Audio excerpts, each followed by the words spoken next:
You are going nowhere fast by holding onto all of these different attitudes of entitlement. Anger being the one we're going after today. Anger. Anger. We like rushing to anger instead of staying with our pain, because here's why we love anger. Anger makes me feel in control. I love that. I don't want to lose control, because if I lose control, I turn into a little, fragile, crying, sucking my thumb in my Pampers baby. Now, I hate what the Lord is doing, but I know it's truth. I hate what he's doing. He's breaking me bit by bit. He's breaking me. He's taking away my pacifier. He's taking away my drugs. He's taking away all my sexual stuff. He's like taking it all away until I'm just naked. I'm like, ooh, give me a fig leaf. Can I just wear something? And he's like, no, it's all going to go. And I'm like, no, give me an animal skin or a fig leaf. I don't know. Something, right? Something to keep myself covered, right? Adam and Eve, let's cover. Let's hide. Let's blame instead of staying with our nakedness. Naked. We're called to be a naked people, completely naked. We got a lot of people. Let me just say it straight. I know you guys are ears right now, because this is you. So your spirit is going, that's me. Your spirits are pricked a little bit. I can see it on your face. Some of you are really angry. I want that healed. Jesus, who is standing in our midst, he's right here. He is. Make no mistake about it, I feel him. He's right here in our midst this morning, hanging out with us.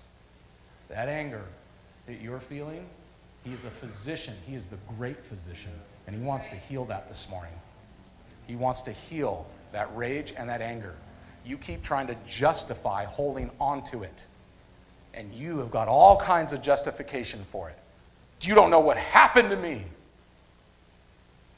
I had a woman in church one time, and she goes, I need to talk to you right now. Just like that. And I went, I'm about to get up and preach. I don't have time. And she goes, it'll take 1 minute. She goes, all right, let's go. So we go outside.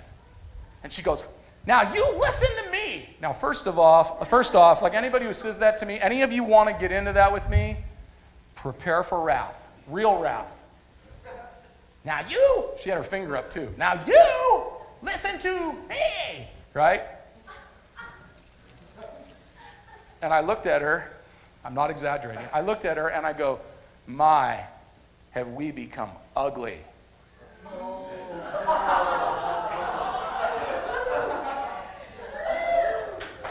Let's cut to the chase, right? My, have we become ugly. She was like, I beg your pardon. I said, you heard me. I speak proper English. You heard what I said. Your attitude is ugly to me. Don't you be bossing me around and showing disrespect to the spiritual house. How dare you speak to me like that? I'm a child of God. Show some respect.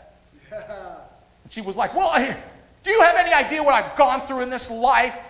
And I'm like, don't even try it. I said, you think that you're entitled to that rage because of what you've gone through. You're not entitled to that. You're entitled to be broken and remade. Not entitled to be nasty. You don't get that. You don't get that. I don't get to hold on to my bad attitudes. No one in this church gets to hold on to your bad attitude. No one. You're entitled to change. You are entitled to change. I am entitled to change. As hard as that is, I'm entitled to change. I like anger because anger makes me feel in control. That's why I like it. I don't like losing control. You control freaks, you guys are just as bad as me. All of us this morning are a bunch of control freaks, and we don't want to lose. We don't want to let go for his name's sake. We want to hold on to it. We want to hold on to that. I don't want to let go. What would happen if I finally let go? Matthew 18, 2 through 5. Let's go there. It says this.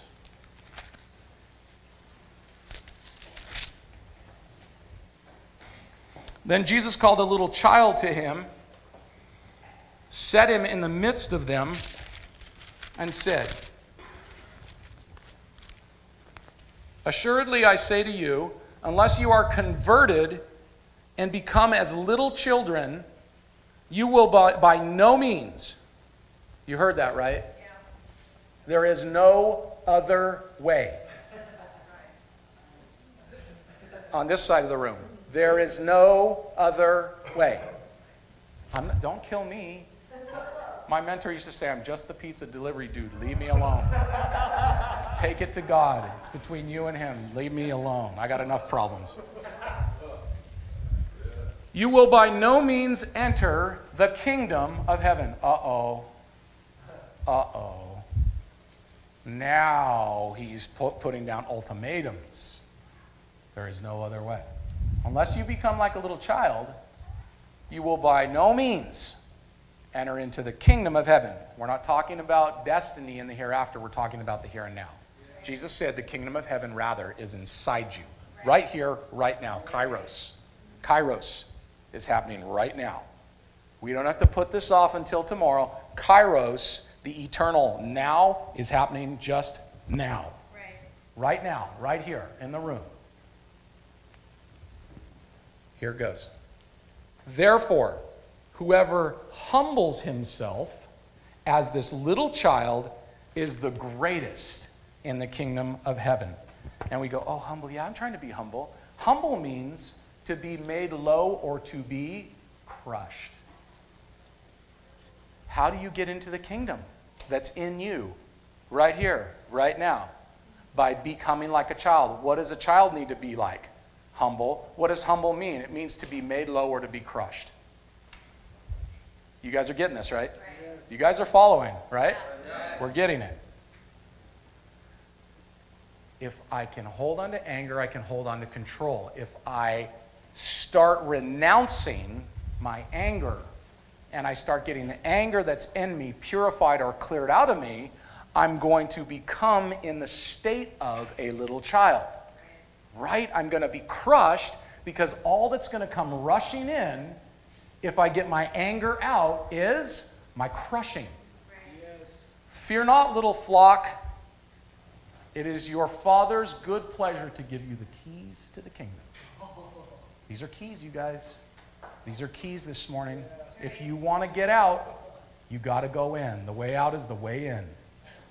It's not out there. You're not going to find it out there. You're going to find it right in here, which is where Jesus Christ himself dwells. This is where the kingdom is. You want out, you go in. This is how it's going to go down. You can try, he said, by no other means. You can come up with all kinds of alternatives and try all these different things. I'm telling you right now, you're wasting time.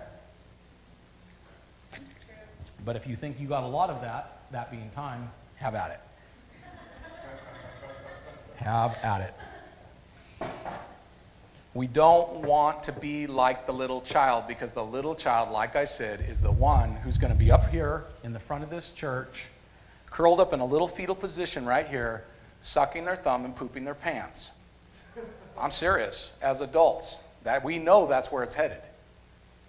Correct me if I'm wrong. You people have been here a year and a half. How many of you have been sucking your thumb a lot lately?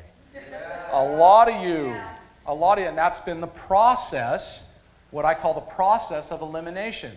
As God eliminates our infections, anger being one of them, as he eliminates our infections, we come into the state of a child.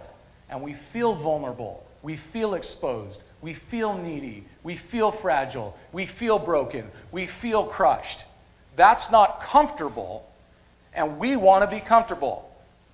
Even as destructive as anger is, it feels a lot more comfortable than feeling like I'm a kid in my diapers on the floor. Anger is a substitute for legitimate suffering. Point number one. Point number two, I've only got 3. So we're getting out of here soon. Take it easy. Thank you. I will.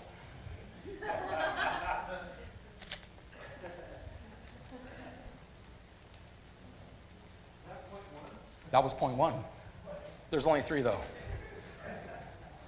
All right, we're going to go fast.